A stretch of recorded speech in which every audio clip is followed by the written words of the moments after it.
Bumper Radio with your host, Genty. It must be ass. Yeah, fucking Jen is a warlord.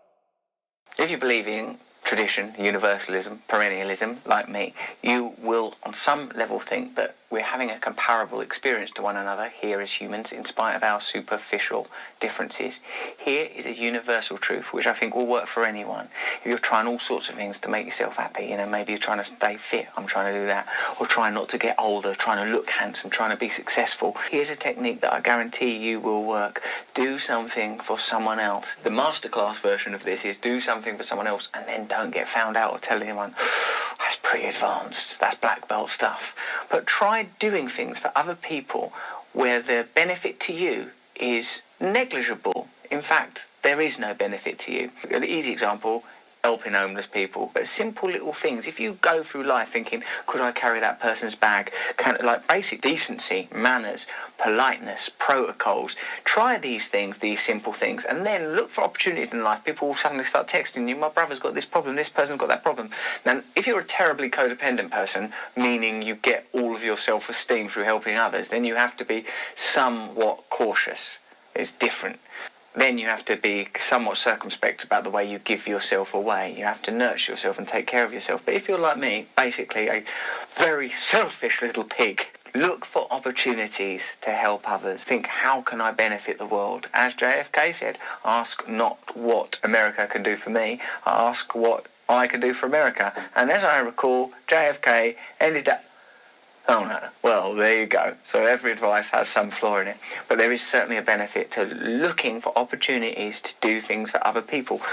Do it and report what happens to you. It will honestly lift you up. You will not have self-esteem if you do not do esteemable things. When I do nice things for other people, it starts to erode my image of myself as unlovable and worthless.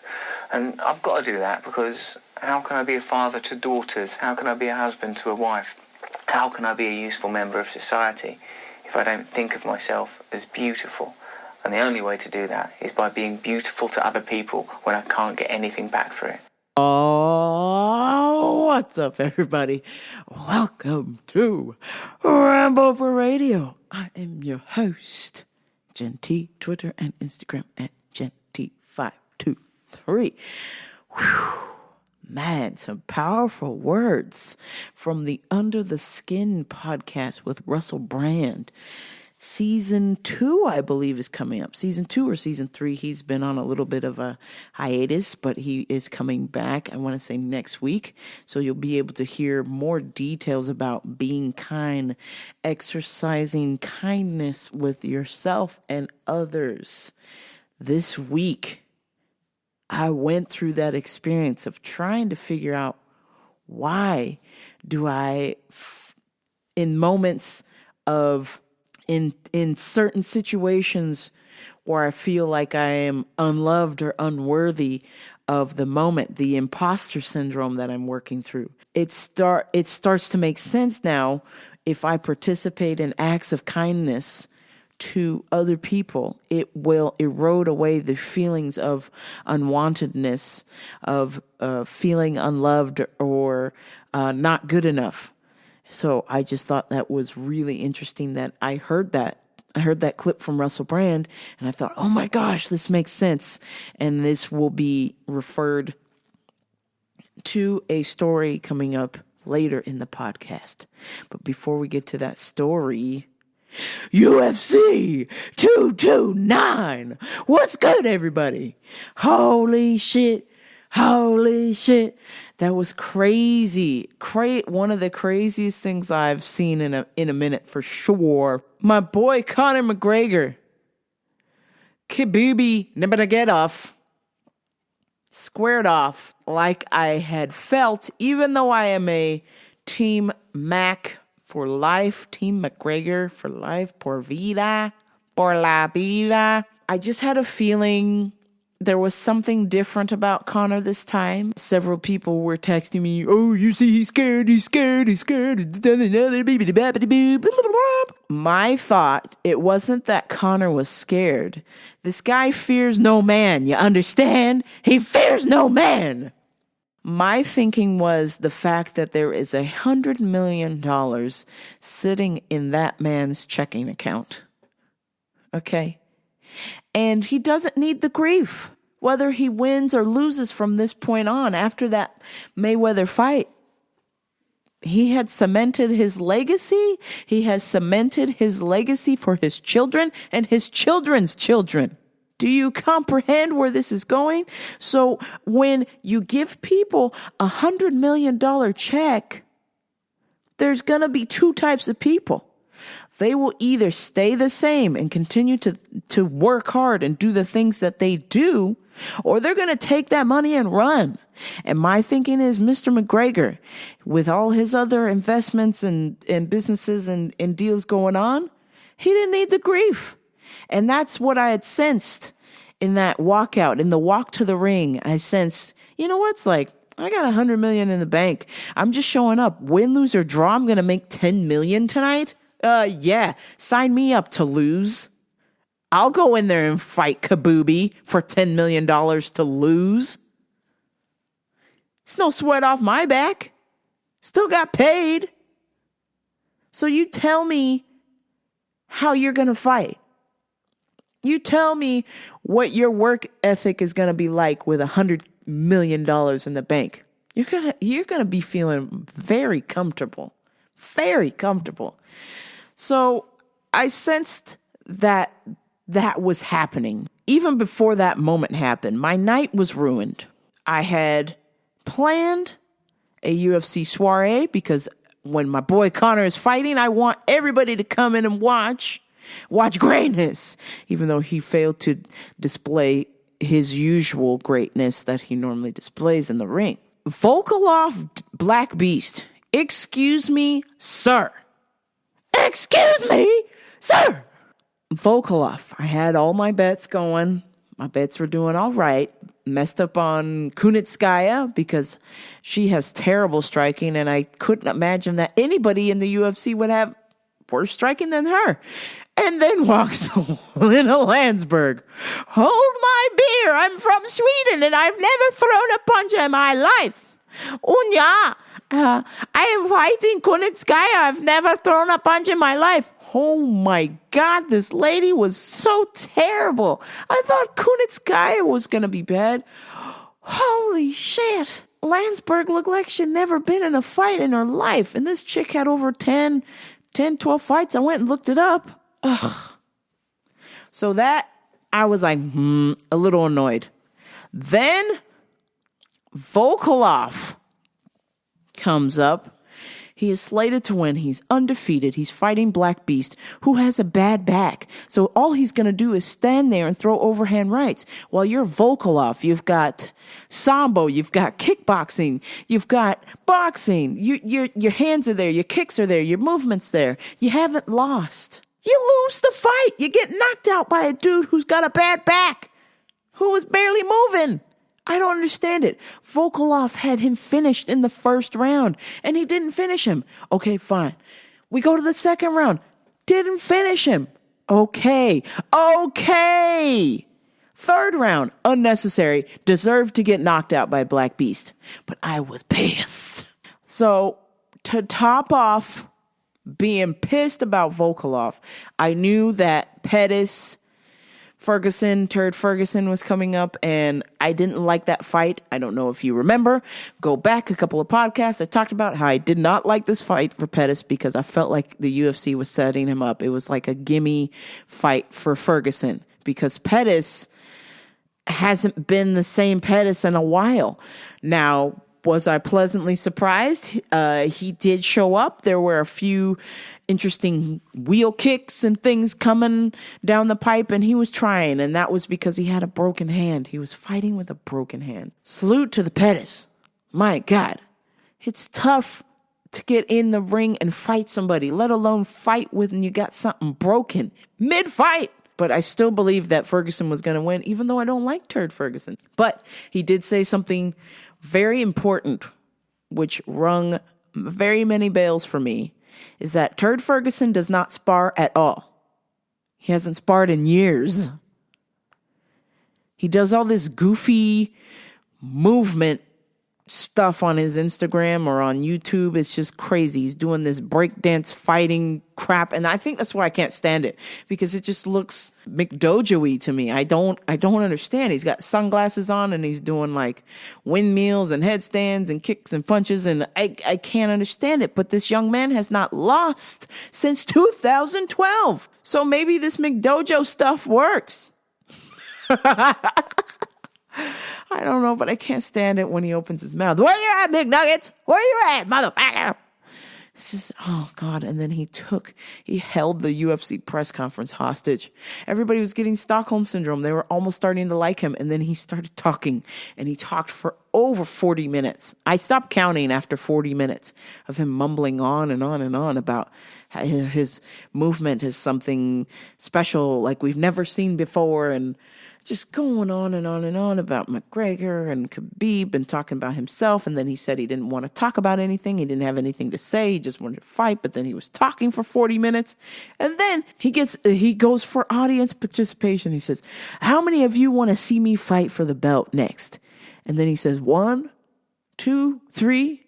He said 4 hands out of 20 or something in there. A reporter was in the room, filmed when he asked that cringy question, and not a single reporter raised their hand. He's lying. He's lying in front of people there. I can't stand this guy. But he hasn't lost. So I don't know what to do, fam. I don't know what to do about Turd Ferguson. Cooney and Khabewby came out and they did their thing. And like I said, Condor was not himself, very flat-footed. There was no speed. He talked about on Joe Rogan, or not he, but his coach talked about how they were just going to wait to gas him out or ride the wave of the takedowns. Come on, man. You forgot what got you to the dance. You forget what got you to the dance. Well, that's my Scottish accent. Where's my Irish accent? You forget what got you to the dance. Corey, you got to use your speed and your power. Your speed and your power got you to the dance. It got you the $100 million in the bank. It's that left hand, that powerful left hand, that quick shot. And the light on the feet and the toes. Light on the feet, not flat-footed. Like you were on Saturday. Flat-footed. Not even the Cranberries, not even Sinead O'Connor, not even the Tintins, not even the Enya. Nobody could save Cody. No one. I couldn't do anything. I wanted to reach through the TV and give him my energy, and I don't even have that much energy. I was emotionally exhausted because of Volkov. And also, I had invited like 50 people to come and watch the fights at my house, and not one showed up. Now, out of the 50 people, I had one confirmed. Okay, cool. So my one friend who confirmed, who said that they were going to be there, this motherfucker no-showed. No text. No-showed. And this really sunk my battleship. Because I struggle with people who say they're going to do things for me and don't follow through. But yet, if I say I'm going to do something for somebody, I do it. And if I can't fulfill this promise or this deal, I will make it up right away, as soon as possible. I'm not a flaky person. It sucks when somebody who says they're going to do something and they don't do it. And it's not the first time. So it was just like Saturday was the final straw. I had gotten pizza. I don't even drink soda, but I got soda. I asked, what's your favorite soda? Let me get it for you. Got the soda, got the pizza, no-showed. No text, no-showed, no nothing. And I know I'm saying all this in vain because I'm sure this person who claims to be my friend probably doesn't even listen to my show. So I'm complaining about this for nothing. I'm frustrated for nothing. The lack of effort is not there. It is all on my side and clearly not on theirs. When this person approaches me and says that they're going to do something from here on out, I just know based on their previous history that I don't believe you. Just know when you say something, friend, I'm going to be like, sure. Nope, you're not doing that. Sure, whatever you say. Nope, don't believe you. Because this friend has repeatedly say that they were going to do things and they don't do it. I have no choice. A third time's a charm. Or this is more than a third time, but this is the significant third time that I've decided that I'm not fucking with that. I can't go for that. No, no. No can do, but I can't go for that. No, no. No can do, but I can't go for that. Can't go for that. Can't go for that. Can't go for that. Yeah. Yeah, I cannot. I don't have time for that bullshit. I don't know what that commit thing is, or it seems good at the time, so you say yes that you're gonna do this and then you don't. I don't have time for that. I'm an old ass lady. I'm not playing games here. If I say that I'm gonna do something, I'll do it. If I say I'm gonna show up somewhere, I do it. Now am I fucking late? Yeah, I'm sorry. I got a lot of shit going on, but I'm not saying that is more important, but I'm late everywhere. It's not like I'm just late to you to make it personal. I'm fucking late everywhere because I'm terrible at time management. I got anxiety where I have to work myself up to go somewhere sometimes because I just don't want to leave. I don't want to leave my house. People do shitty things. I don't want to experience that. So a lot of times it's just easier for me to stay home and talk to my friends on the computer. And that's what I did. UFC, since nobody was available or around, or specifically this one friend said that they were coming and they didn't show. No show, no text. I had my friends on the computer. I was just like, that really sucks.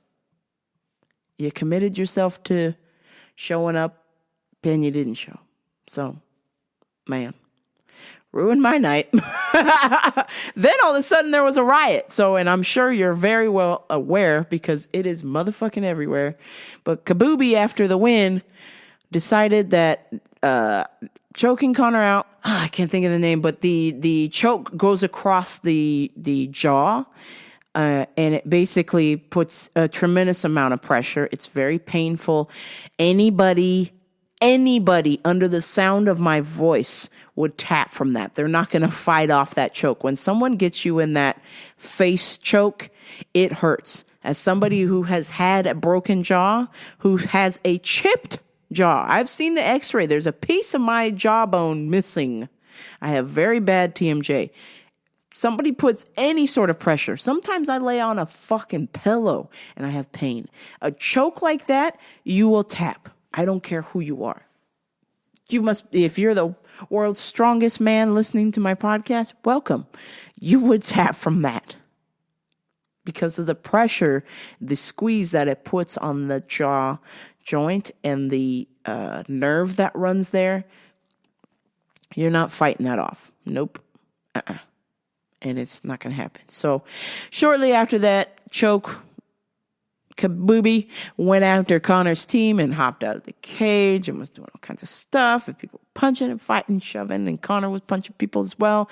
And then Khabewby's friends were punching Connor in the back of the head, and it's just a whole melee, a whole riot ensued, and it was just messy boots on both parts. And everyone said, Khabib is justified. Khabewby is justified. Habibi is justified. Connor threw a dolly. Yeah, well, you know what? I'm not saying what Condor did was right, but neither is going out into the stands either and fighting every motherfucker you see either. So let's be clear. The UFC basically set this shit up. Now, of course, they're not going to come out and tell you that. But the UFC sets this shit up because they want you to buy the rematch tickets. They want you to buy the pay-per-view. And so these two individuals, particularly Conor McGregor, have carte blanche to pretty much do whatever they want. And kid threw a dolly in a bus. Bet you Dana White didn't think he's going to do that. Do whatever you want. Just don't tell us what you're going to do. That's what I think is going on. I could be wrong. But as your dear host, Rambo Oprah, is getting even better with my bets than ever before. My gut. I trust my gut. And I'm telling you, and it's a big old gut. I think the UFC not only allows this behavior, they encourage it, because this is what gets people chatting, selling tickets, selling merch, watching pay-per-view. That pay-per-view had the highest numbers that UFC's ever had. I think they're at 3 million views, so kudos to them. Do I think there should be a rematch? No. Personally, even though Conor McGregor signed a 6-fight deal, I think it's time to exit. After the performance I saw, it did not seem like his heart was in it. So let's go ahead and pack it up and head for the exit. It's been fun. McGregor, salute. You've done very good work. Other than the Mayweather-Diaz-Khabib fight, he's been right everything he's said, and it's made me money. So shout out to McGregor. But if he doesn't decide to wrap it up after this, that's him. That's what he believes is the right thing to do, which I believe 6 or 7 hours later, he was on the phone with Dana White asking for a rematch. So I personally think that it's not worth the headache. You got $100 million in the bank. See you later. I'm gone. I'm disappearing. I'm off the grid. You will not see me. You will not see Rambopra. I will do this podcast from a remote location, some sort of island, maybe with Richard Bronson. What's that place? Necker Island, or some flat in London, or maybe some hut in Finland. I don't know, but let me tell you, you give me $100 million, I'm gone. Shout out to my friend Luca. That was the other thing. The homie Luca at Fury's Fight Picks, he used to do he was the top better website that I've seen ever in my lifetime. This kid is so good. He knows how to call it so well. And he did such a good job that he retired. This kid started with nothing. His mom was working 3 jobs. Dad not in the picture. He got a job as a sports writer at Bleacher Report, and then figured out he knew how to call these bets. And then he started charging people boatloads of money for his picks, got stupid rich, took that money, invested it in Bitcoin in the early stages, and got even more richer, to the point where he's putting $100,000 bets on UFC. I mean, the kid is crazy. Oh man, I just aspire to be as badass as Luca. I can't believe it. When I got the news that he put $100K on Khabib, I should have moved all of my money on to Khabib, but I just love Conor so much. I couldn't resist. I was just like, man, ride or die. And he even said, look, I am a Conor fan, but if I would have bet Conor the last 2 fights, I would have been down so much money. And he's right. He bet Mayweather. He bet Khabewby. So shout out to my boy Luca Fury, as he has won his $100,000 bet. And even before this fight, he had retired from betting. It had been about a year since he had even placed a bet. Shut his betting website down. He's just made so much money that he's good. He's over it. And hanging out in Vegas, bought a condo, balling out of control. Just wakes up one day and goes, you know what? I'm betting Khabib. And wins. Bless you, Luca. God bless you, my son. I aspire to be as good of a bettor as Luca. But I just don't have the huevos rancheros to risk $100K. That's crazy money to me. Like, I'm sweating if I do over 100. Like, I try to keep my bets super low. That way the risk isn't so bad. It's like 100 max. I'll do anywhere between $1 to 100 max. And that is as high as I'll go. Because anything over that is crazy.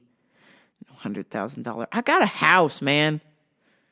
I ain't trying to lose my house over this shit. I'm trying to have fun. And it's fun that I can pick the ones that win. But definitely not as good as Luca. Shout out to Fury's Fight Picks. You are the motherfucking man. International Lesbian Day. Man, I was having a good old day despite being shit on at work by customers and fellow employees. But nevertheless, I kept my head down I kept my head down and just worked harder, smarter, and harder. Because at the end of the day, what's the point? What's the point of complaining? What's the point? Just do your job. Like Jocko says, do your job. Be helpful to people. With the Jocko Willing podcast, I'm learning, despite being in a negative situation, it's important to continue to be the best you that you can be at work, at school, whatever it is you're doing. Even though the situation can be dire, there can be a lot of negativity going on. There's a lot of complaining, a lot of hopelessness, not a pain. Continue to do work and be the best you that you know how to be. Was that Tuesday? No, Monday. I'm sorry. And I post that because the picture said, a day without lesbians is like a day without sunshine. I've always considered myself to be a ray of sunshine. I'm not going to say this jackal's name, but it's somebody who considers to be my friend. Laughed at my post. Thought it was funny. He was like, International Lesbian Day. Your post, it's so funny. I was like, well, what's so funny about that? Well, it's just funny. It's like, stupid. Every day something. I was just like, well, this particular day is important to me, so I'm going to post that. I said, lucky for you that you had the life that you had, while I have the life where it's not okay for me to be gay in my immediate family. It's not. My dad thinks I'm going to hell. My mom can't even say the word lesbian. When I see something that's positive and uplifting in a reference to the community that I belong to, I'm going to post it. And that's what I did. And for somebody to laugh at me, that was shitty. I was like, man, what's wrong with you that you think that's funny? I don't know. Maybe I don't get it. Maybe I'm taking it too seriously. Needless to say that I was like, damn, I'm posting this because I'm experiencing the things that I'm experiencing, but I still managed to be a ray of sunshine for the most part. I have bad days, which I had a lot of those this week, but for the most part, I tried to be a ray of sunshine because that's what the world needs, sun. It's not easy being gay. I don't care what people say. It's easier in today's world. It's easier, but it's not easy. There are still quite a few people who believe that I should die, that I should be gay bashed, that I should be tortured, that I should burn in hell. Some of them are my relatives. My dad. I'm trying to be the best person that I know how to be and the best mannish lady gay that I know how to be. And if I could be an example as far as, no, I'm not a kid toucher. No, I'm still here on earth. I'm not burning in hell yet. I'm happy. I'm living my life. I'm enjoying myself. And if that happens to be that I enjoy romantic relationships with a woman, then so be it. I do. Please don't shame me for that. You don't agree with it? Cool. Let's agree to disagree and move on. But I can tell you from somebody who is out of the closet that it's not easy. People judge you, whether you say something or not. People judge you. So a couple days after is the National Coming Out Day, which is pretty cool because I've got a coming out story. My coming out story starts with June of 2013. I had June from February. Oh, no. So we officially broke up. When did we officially break up? This person was officially out of my life, March of 2013. And by June of 2013, I was coming out of the closet. Chicky boom, chicky boom. So basically, after being in a relationship for over 7 years and it coming to an end and just being utterly devastated I had to start from the ground floor. I had to rebuild myself, rebuild my life. And I had to be honest with myself. Honesty is a very good theme. We talked about it a couple of podcasts ago, and we'll be talking about it again today with Customer of the Week. But back to the coming out story. I had to be honest with myself. And even though people knew that I was gay, I would never confirm it, because growing up in a Christian household, going to a Christian school in a Christian town. And when I say a Christian town, there is literally a church. Every other block is a church where I come from. So for me, it was something that I kept to myself, because I've talked about it initially in a couple of earlier podcasts, which you should go back and listen to. But if not, I'm going to say it again. My father has told me that gay people are kid touchers. They're pedophiles. And they're going to hell.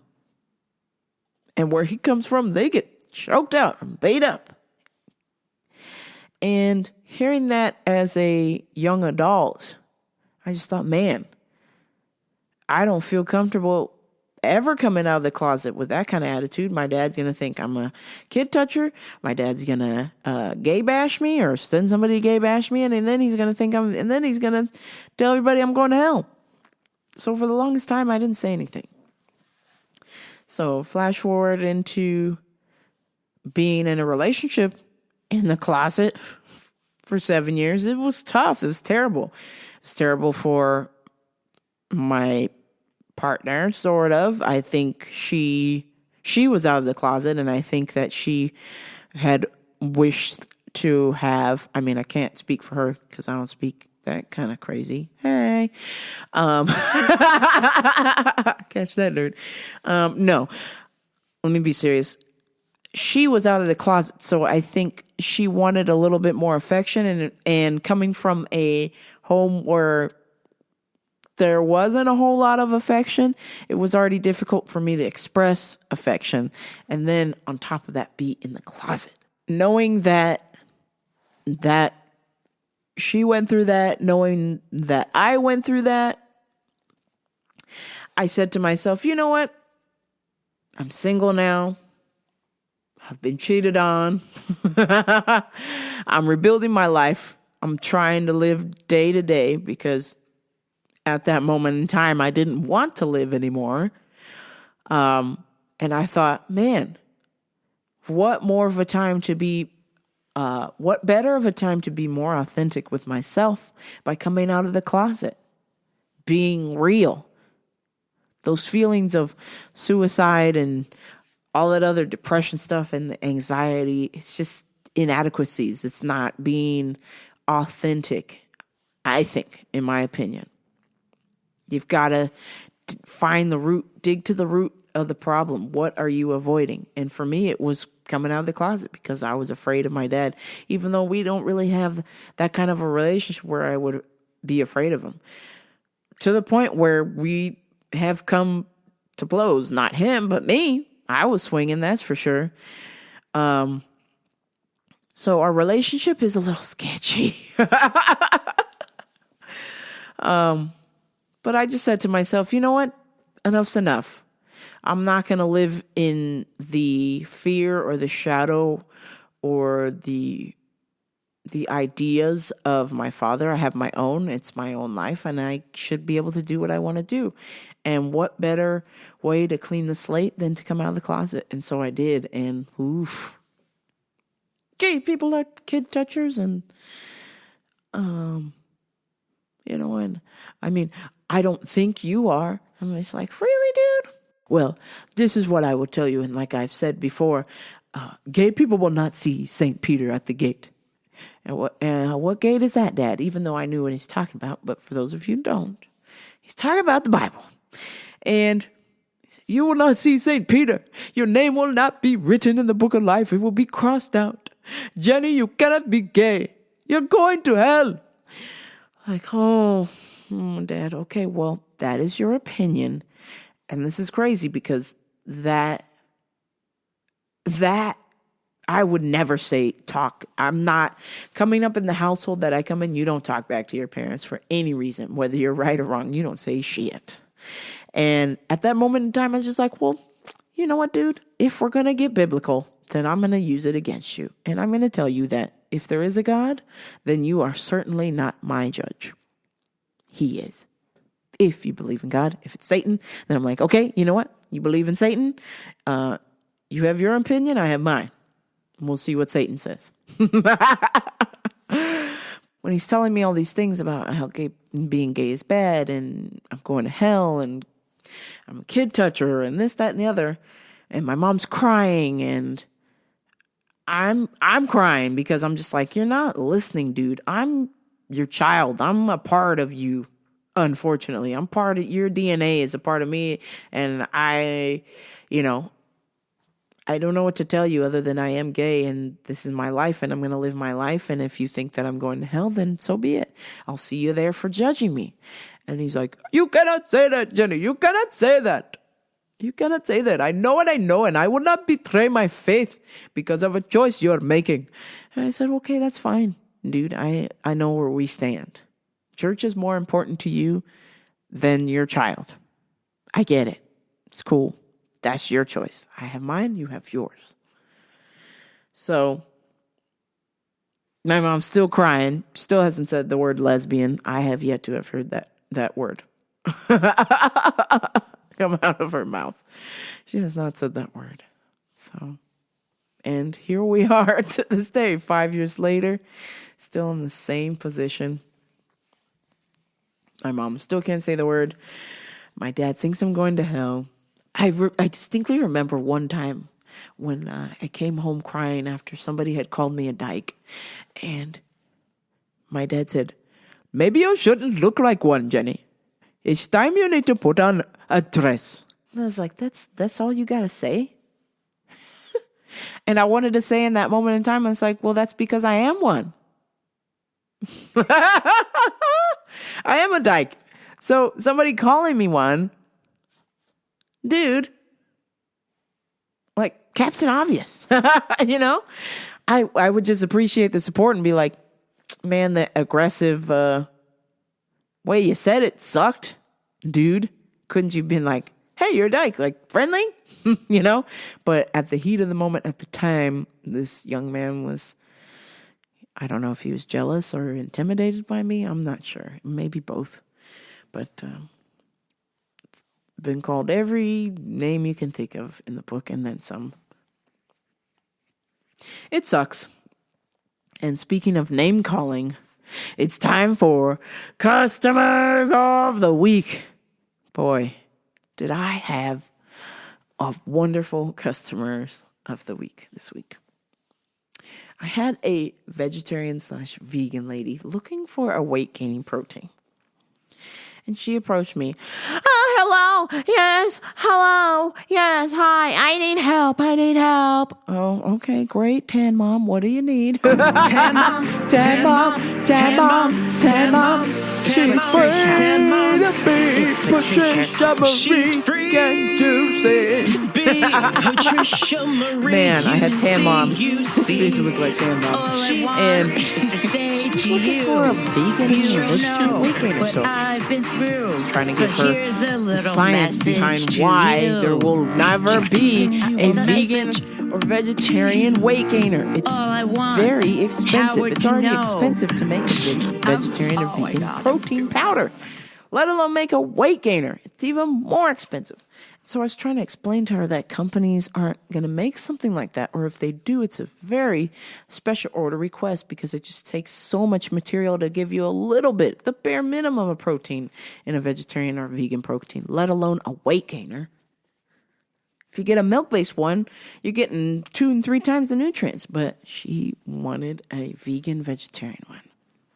Well, I'm just so thin, and well, where's the weight gainer protein at? And I said, well, the milk-based ones are here. She goes, yeah, I need the weight gainer protein. Not like you need that. And I was like, oh,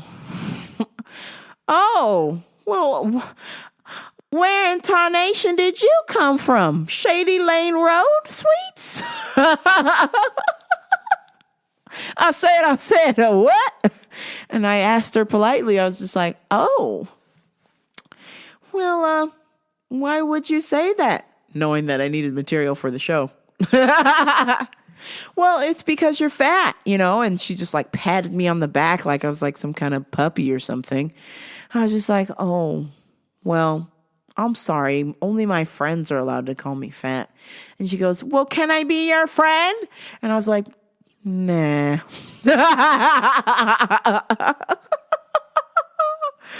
Oh, and shortly after that, we started to walk, and of course she was not listening to a word I said. I said, ma'am, you've got to eat a lot of fruits and vegetables. You just have to eat. Or if you're going to really be strict about it, have a protein shake with your meal. You're so concerned about your calories. We walked by some pills in the glass case. She goes, oh, I remember taking those. That's because I'm crazy. And I was like, oh. Well, this would explain this whole conversation. You haven't listened to a word I've said. You've somehow managed to, air quotes, insult me twice with, you don't need a weight gainer. It's because you're fat. Oh, excuse me, 3 times. She did the pat on the back like it was supposed to be A-okay. I was just like, man, okay, well, we're done. I'm just like, you came to my work, lady, with the problem. I'm not the one with the problem. But I do remember what Jocko said. Being honest with yourself. Be honest. And so had I not tell myself 2 weeks ago that I'm going to be honest with myself and say that I am fat and I need to make some changes, and I'm working very hard to do that, I think if I would have had that conversation with that lady, I probably would be broadcasting this show from a jail cell. Because I probably would have choked a bitch out. But I remained in self-control. I was in the zone. I was just like, nah, you ain't going to shake me with your garbage. I'm not the one with the problem. You are. I mean, I know my problem is being fat, but other than that, I'm jolly. Life is good. I'm out the closet. Oh, I'm just like, man, if you're willing to say that to a stranger, what do you tell yourself? And my thoughts were, she hasn't said anything worse than I haven't told myself. So why would this bother me? And it just went away. I just let it go. And I was like, man, let it go, let it go. Let it block and let it flow. In the sun, the rain, and snow. Let it go. I was just like, man, you can't shake me. You can't shake me, son. I was just like on Eric Clapton, just letting it flow. Oh, man. Shortly after that, I had a bizarre conversation with the Asian lady who hadn't pooped in over a month, from what I gather. Translation, Google Translator. How can I help you? Oh, I need your help. Can you help me? I'm like, okay. How can I help you? Well, I have a constipation, and I need your help very badly. I said, oh, what's going on? You're constipated? You need a laxative? Oh, no, I need a constipation because I'm fat, very fat. And I was like, oh, no, what are you telling me, universe? I just had that bitch earlier. Now I got this other lady. I said, are you talking to me? Oh. I was like, oh, no. Ma'am, so you're constipated? You're saying it's from fat, or you haven't used the restroom? Oh, man, I use a bathroom over a month, number 2. I went, oh, damn. Yeah, girl, you backed up. So We go over to the laxatives and I'm showing her all this stuff. And she's like, I need a cheapest one. A cheapest one. Cheaper one. Do you have? I'm like, well, this one here is like $3, but don't come crying to me if it doesn't work. Oh, I need a two, please. And I said, okay. Gave her the two. She said, oh, thank you so much. I need to go to the bathroom very quickly. Been a long time. I was like, oh, God.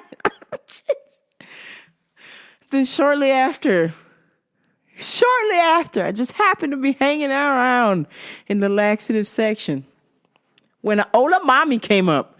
Hola Mommy. Hola, mami. Mucho gusto. Mr. Worldwide. Oh, sweets.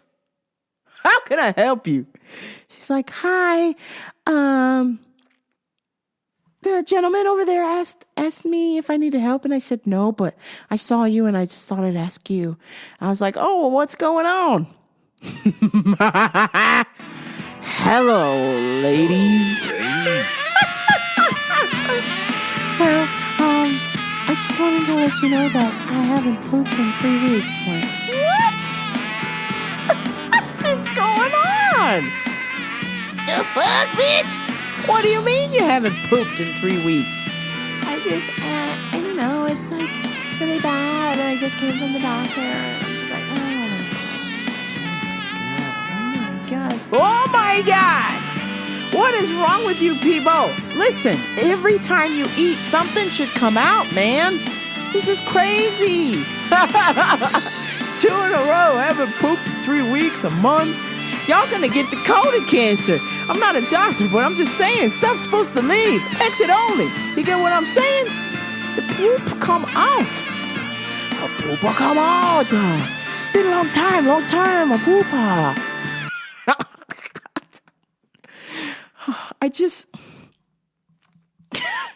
I just realized, I mean, I've known this before, but it is literally, I work at Crazy Town.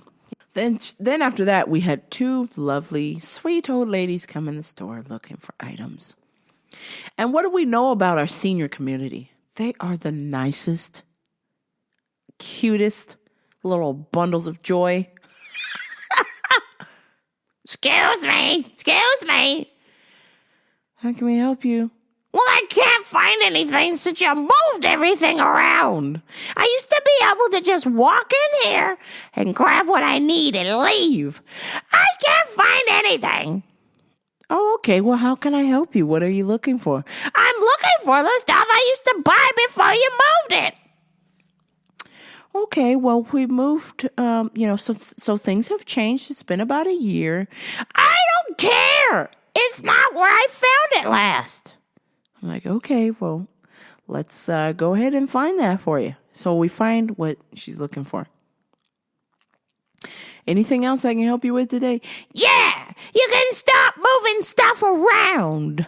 Do you not like customers or something? Sheesh. I was like, oh. But I was able to help you find what you were looking for. That's not the point. I had to wait a long time. I was like, wait a long time? Granny, I watched you walk in this door.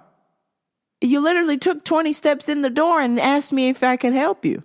So you weren't in the store long enough to even get mad to notice anything was missing. Huh? Girl, bye. Honestly, complaining. You're over 80 years old and you're complaining. It's like, come on. How many more summers do you have left? How many more summers do you have left? Why don't you spend it being happy? Why don't you spend it being grateful for the things that you do have and not what you don't? So I figured out how Instagram works. It doesn't. The point is, spend as little time on there as possible, and that goes across for all social media. Twitter, Facebook, Instagram, Snapchat, all of the whole deal. That's how social media works. Just stay off of it. You notice when you go on there less and less, you feel like you have the power back, you have your life back. I know that's how we communicate with people or we do business. I know I do as well, but sometimes it's nice to take a break from it. And so I encourage anyone who is going through some anxiety, depression, bad time, heartache, lovelessness, unwanted, all of the things that I am experiencing or I experienced this week. I'm good now, but just take a break from social media. Just take a break. Just leave it. It'll be there. I heard all this information from the Art of Charm podcast. Those likes will be there. They're not going anywhere. So take a break for yourself. A little timeout, social media timeout. Or even better, what I do is I like to set an alarm. I like to go, okay, you know what? 20 minutes. You've got 20 minutes to find a video that everybody's going to laugh at and then get the fuck off this thing because it's a waste of time. And that's what I do. Every day. Set a timer for 20 minutes and try and find something that's funny. Because any more than that, it's just like you miss out on opportunities to do things to better yourself. You're sitting there scrolling and wasting time when you know you can be out doing things that will help yourself and help other people be better humans. And on that note, I'm going to say bon voyage. It's time for me to go out and be proud. You listening to this show, if you're in the closet, come out whenever you're ready. No pressure. But I'm telling you, life on the other side is much better than being in. Being in the closet, all of the fears, the pressure, everything. It's just yucky. But when you're comfortable, when you know it, and when the time is right, come out of the closet and be proud of who you want to be. If you're in the closet and you're straight, come on out. If you're gay, come on out. If you're transgender, come on out. Do whatever you got to do that makes you happy. But promise yourself the one thing: do not live your life for somebody else, because that will only bring you emptiness and heartache. You've got to live a life that's honest and authentic to your motherfucking self. And on that note, please like, share, and subscribe to Rambo Per Radio, RamboPerRadio.com, iTunes, Lips, and YouTube. We ain't playing games. We're out here putting the good fight. We're fighting the good fight. That bitch tried to shake me about being fat. Nah, we good. Carry on. Carry on. Carry on my wayward son. Tell me, bitch, where you are done. Lay your lyric head to rest. Don't you call over.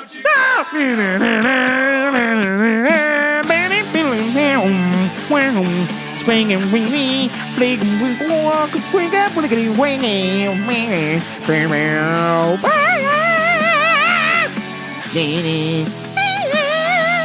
don't listen to the haters. Do you? Be you. Love who you are.